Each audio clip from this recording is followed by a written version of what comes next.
नमस्कार। आज के बिजनेस अपडेट्स कुछ इस प्रकार से हैं। पहले मार्केट अपडेट, निफ्टी क्लोज रहा है वीकेंड के लिए।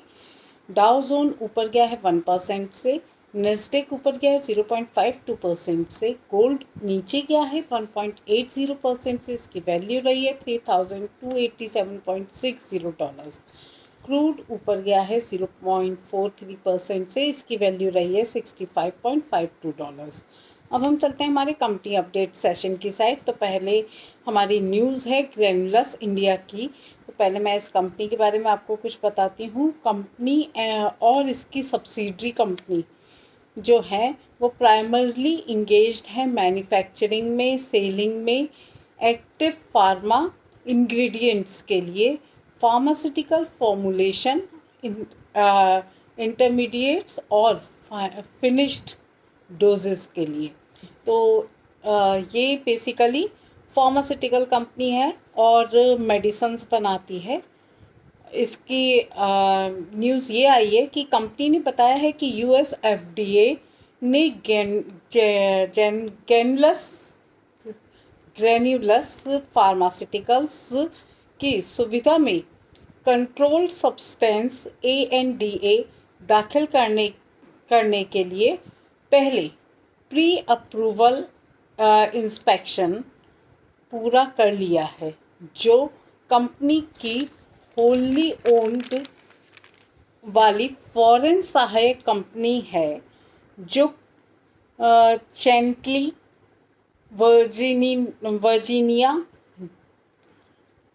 वर्जीनिया यूएस में स्थित है, जो 23 जून 2025 से 27 जून 2025 तक एक 483 ऑब्जर्वेशन के साथ है। ग्रैन्युलस फार्मास्यूटिकल्स ने ऑब्जर्वेशन के दौरान एड्रेस्ड और रिजॉल्व्ड किया है ऑब्जर्वेशन ड्यूरिंग द इंस्पेक्शन, ये सब सॉल्व कर लिया गया है। अब हम चलते हैं हमारे महिंद्रा लाइफ स्पेस डेवलपर्स की ओर। तो पहले मैं इसकी कंपनी के बारे में आपको कुछ बताती हूँ। कंपनी इंगेज्ड है बिजनेस में, डेवलपमेंट करती है real estate, residential facilities, commercial complex and इसकी सब्सिडरी कंपनीज भी इन्वॉल्व हैं वेरियस इंफ्रास्ट्रक्चर प्रोजेक्ट्स में। तो इस कंपनी के लिए न्यूज़ है कि कंपनी ने 27 जून 2025 को श्रेयास स्टोन्स प्राइवेट लिमिटेड का 100% एक्विजिशन पूरा कर लिया गया है। SSPL के पास लैंड एसेट है जो प्रमुख क्षेत्रों में महिंद्रा लाइफ स्पेस की फ्यूचर डेवलपमेंट प्लान्स में सहायता करेगी। अब यह महिंद्रा लाइफ स्पेस की होली ओन्ड वाली सब्सिडरी कंपनी है और इनडायरेक्टली रूप से महिंद्रा एंड महिंद्रा लिमिटेड की भी ये सब्सिडरी कंपनी कही जाएगी। अब हम आगे चलते हैं अपने इसी सेशन में। तो अब हमारे पास न्यूज़ रिलेटेड है GM फाइनेंशियल से। तो पहले मैं इस कंपनी के बारे में आपको बताती हूँ कि company integrated diversified financial services group है। ये प्राइमरली बिजनेस इंक्लूड है mortgage lending, distressed credit, asset management में। ये ऑल्सो इंगेज्ड है इन्वेस्टमेंट बैंकिंग और मैनेजमेंट करता है प्राइवेट इक्विटी फंड्स को भी। तो कंपनी से रिलेटेड न्यूज़ ये आई है कि कंपनी ने एक्वायर्ड कर लिया है रिमेनिंग बचा हुआ अपना 2.98% stake GM financial credit solutions limited में पूरे ₹88.97 करोड़ में बेची गई है ये कंपनी। इसके साथ ही इसकी सब्सिडरी होल्डिंग बढ़कर 100% हो जाएगी, जिसमें JMFCSL की एक होली ओन्ड सब्सिडरी कंपनी बन जाएगी। किसकी? JM फाइनेंशियल की। और जो ये कैश डील है वो 30 दिनों के भीतर पूरी की जाएगी, जिससे NBFC शाखा पर कंट्रोल बढ़ जाएगा।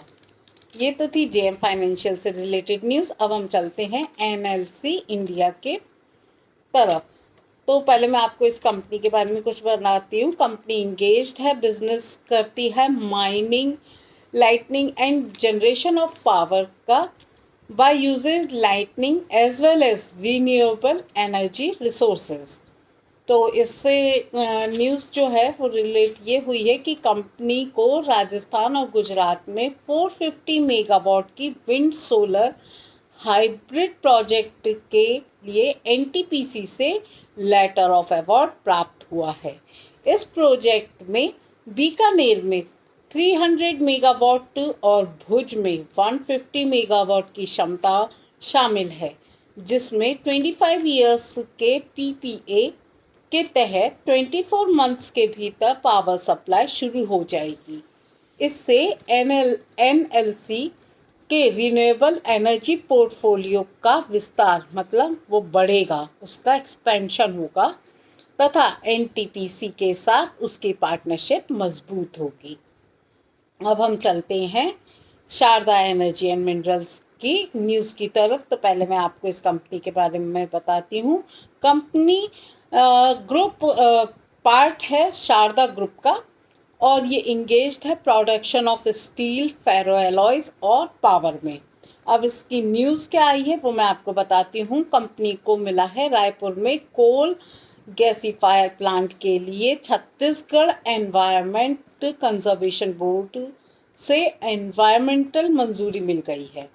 इस अप्रूवल से इसके पैलेट प्लांट के लिए 3606.15 NMQ पर आवर कैपेसिटी वाले गैसीफायर के ऑपरेशन का अप्रूवल मिल गया है। वाटर और एयर एक्ट के तहत सहमति प्रदान की गई है तथा एसबीआई के रूल्स के अकॉर्डिंग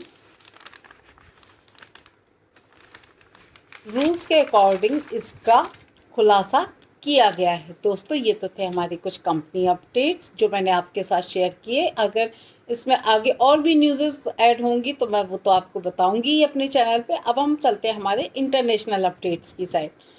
तो आपको याद होगा कि ट्रम्प ने जुलाई को डेडलाइन बनाया था टैरिफ्स के लिए, तो उससे रिलेटेड एक न्यूज़ आई है कि ट्रम्प ने जुलाई टैरिफ की समय सीमा टाइम लिमिट को नज़रअंदाज किया है और बोले हम जो चाहें कर सकते हैं। लेट्स सी कि इस न्यूज़ का मेन पार्ट क्या है, तो मैं आपको वो बताती हूँ कि प्रेसिडेंट डोनाल्ड ट्रम्प ने कहा है कि वह आने वाले समय सीमा का पालन नहीं कर पाएंगे जब प्रमुख यूएस टैरिफ कई देशों पर पुनः लागू होने वाले हैं। मतलब कि वो शायद टैरिफ्स को रिवाइज कर रहे हैं, कम ज़्यादा जो भी है, उसके बाद वो उसको फिर से लागू करने के लिए सोच रहे हैं।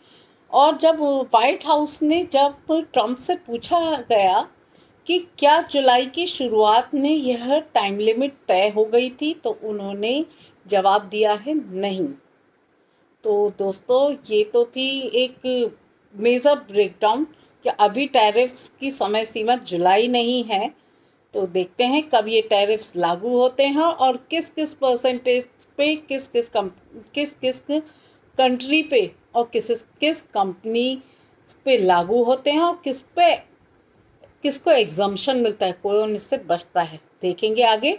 सो दोस्तों आगे ऐसे ही न्यूज़, ऐसे ही वीडियोस को देखने के लिए कृपया मेरे चैनल को लाइक, शेयर और सब्सक्राइब करें। Thank you.